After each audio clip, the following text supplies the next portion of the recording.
તો આ વચ્ચે વધુ એક મહત્વના સમાચાર સામે આવી રહ્યા છે, તેની પર નજર કરીશું.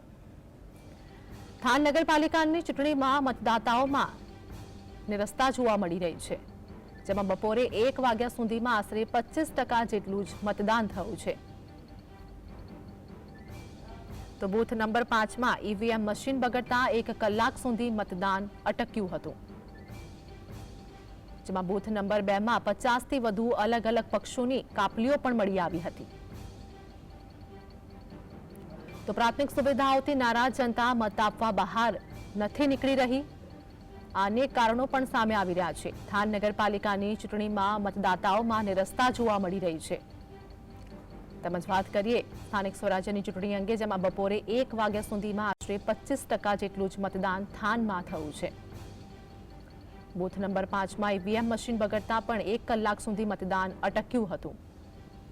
તો લોકોને પરેશાની પણ થઈ હતી. બૂથ નંબર 2માં 50થી વધુ અલગ અલગ પક્ષોની કાપલીઓ પણ મળી આવ્યું હોવાનું સામે આવ્યું, જેમાં પ્રાથમિક સુવિધાઓથી નારાજ જનતા મત આપવા બહાર નથી નીકળી રહી.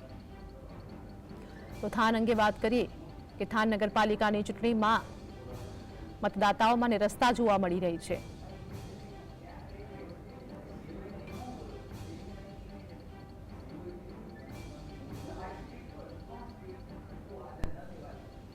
તો અમારી સાથે સંવાદદાતા ફઝલ અમારી સાથે લાઈવ જોડાઈ ગયા છે. ફઝલ, વાત કરીએ થાનમાં નગરપાલિકાની ચૂંટણીમાં મતદાતાઓમાં નિરસ્તા હાલ જોવા મળી રહી છે.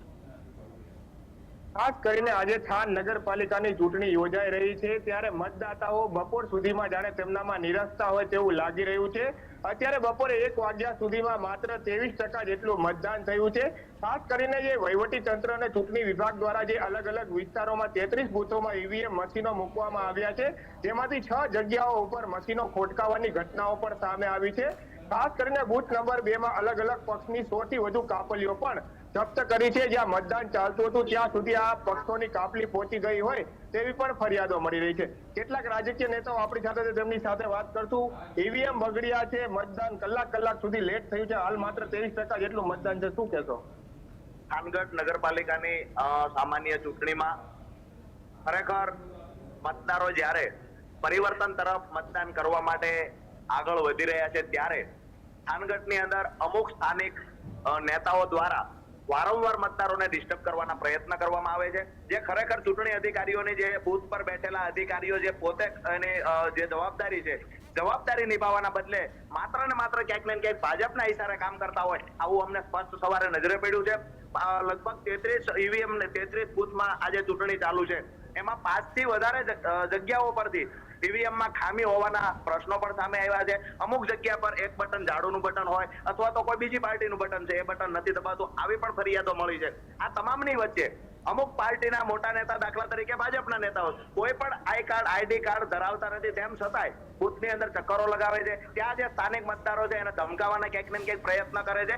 આ તમામ ચીજો આજે જ્યારે થાનગઢની જનતા પરિવર્તન માટે વોટિંગ કરી રહી છે, બોગસ અટકાવવાના જ્યારે પ્રયત્નો થાય છે, ત્યારે ભાજપના અમુક નેતાઓ દ્વારા વારંવાર આ પ્રયત્ન બોગસ વોટિંગ કરવાના ક્યાંક પ્રયત્ન કરવામાં આવે છે, ક્યાંક મતદારોને ધમકાવવાના પ્રયત્ન કરવામાં આવે છે, યા તો બૂથ પર જ ભાજપનો પ્રચાર કરવા માટેના પ્રયત્નો થાય છે. આજે સવારે વોર્ડ નંબર 2માં ઈવીએમ રિપેર કરનારો અહીંનો સ્થાનિક માણસ ભાજપના કહેવાથી ત્યાં વોર્ડ પર બૂથ પર હાજર રહે છે અને ત્યાં અંદર બૂથની અંદર ભાજપનો પ્રચાર કરે છે. કાપલીઓની વાત કરીએ તો ની અંદર ખરેખર કોઈ રાજકીય પાર્ટી સિમ્બોલ હોય, પછી રાજકીય પાર્ટીના ઉમેદવારોના અથવા નેતાના ફોટાવાળા ત્યાં 100 મીટરની મર્યાદામાં કાંઈ પણ સિમ્બોલ ન હોવા જોઈએ, પરંતુ ત્યાં બૂથની અંદર ત્યાં ખરેખર ટેબલ પર જ બૂથની અંદર જ્યારે જાય તો પહેલા ટેબલ પર રાખી અને કોઈ રાજકીય પાર્ટીની કાપલીઓ બતાવી અને ત્યાં વોટિંગ કરાવવામાં આવે, આ તો બિલકુલ સાખી ન લેવાય. થાનગઢની જનતાએ ખરેખર આવી ભૂતકાળમાં ક્યારેય ચૂંટણી નહોતી જોઈ, એવી ચૂંટણીનું નિર્માણ થાનગઢમાં થયું. અન્ય એક નેતા પણ આપણી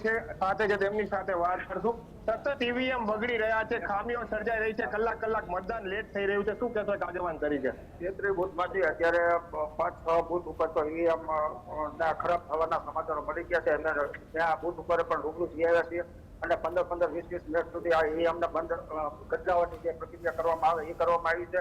એક બૂથ ઉપર તો પેશન્ટ કન્ડિશનને પણ બદલાવવામાં આવ્યા છે, અને જે અત્યારે 6 જગ્યાએ અત્યારે ફરિયાદ છે જે મતદાન ચાલી રહ્યું છે મતદાન ધીમી ગતિએ ચાલી રહ્યું છે એનું પરિણામ આ જે મશીન જે ઈવીએમ છે ઈવીએમ ના કારણે થઈને જ આ મતદાનને સમય લાગે છે કારણ કે જે એક ઈવીએમ બદલાય તો એ ઈવીએમ બદલાય તો એનો બદલવામાં 15-20 થી 30 મિનિટ થાય તો 30 મિનિટ થાય તો ત્યાં સુધી મતદારો મતદાન કરી શકતા નથી અને બૂથ બંધ રહે છે ત્યારે જાણી જોઈને અમને તો એવું લાગે છે જાણી જોઈને આ કાવતરું ગોઠવી અને જેમ મતદાન ઓછું થાય એના માટે થઈને આ જે પ્રક્રિયા થયો એમાં સતત બધા ભાજપના પણ અનેક આગેવાનો ઉતર્યા છે કોંગ્રેસના આગેવાનો છે તમામ આગેવાનો છે પણ આ જે અત્યારે જે ચૂંટણી જે પ્રજાને જે પરિવર્તનનો માર્ગ લઈ રહી છે એમાં વિક્ષેપ રાજકીય આગેવાનો રોડ રસ્તા સહિતની સુવિધાનો અભાવ છે, લોકો ઘરમાંથી બહાર જ નથી નીકળી રહ્યા. શું કહેશો આગેવાન તરીકે? આમાં થાનગઢમાં એવું છે, થાનગઢમાં 30 વર્ષમાંથી એક પણ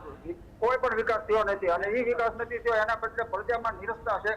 આ 3 થી 4 પાર્ટીઓ અહીંયા લડે છે, અપક્ષો ઘણા લડે છે, પણ જે 5 મતદારો આવવા પડે એ મતદારો હજી હાલ સુધીમાં હજી આવ્યા નથી. બપોર પછી આ સિટી વિસ્તાર છે અને બપોર પછી મજૂરી વિસ્તાર મોટો છે એટલે બપોર પછી કદાચ મતદાન વધશે. અત્યારે જે 20 થી 25% મતદાને પહોંચ્યું છે એ બપોર બાદ વધારો થશે. ખાસ કરીને થાન નગરપાલિકાની ચૂંટણી યોજાઈ રહી છે. અનેક જગ્યાઓ પર 6 જેટલા ઈવીએમઓ બગડ્યા છે. 33 બૂથો ઉપર આ ચૂંટણી છે, જેમાં 11 જેટલા બૂથો સંવેદનશીલ છે.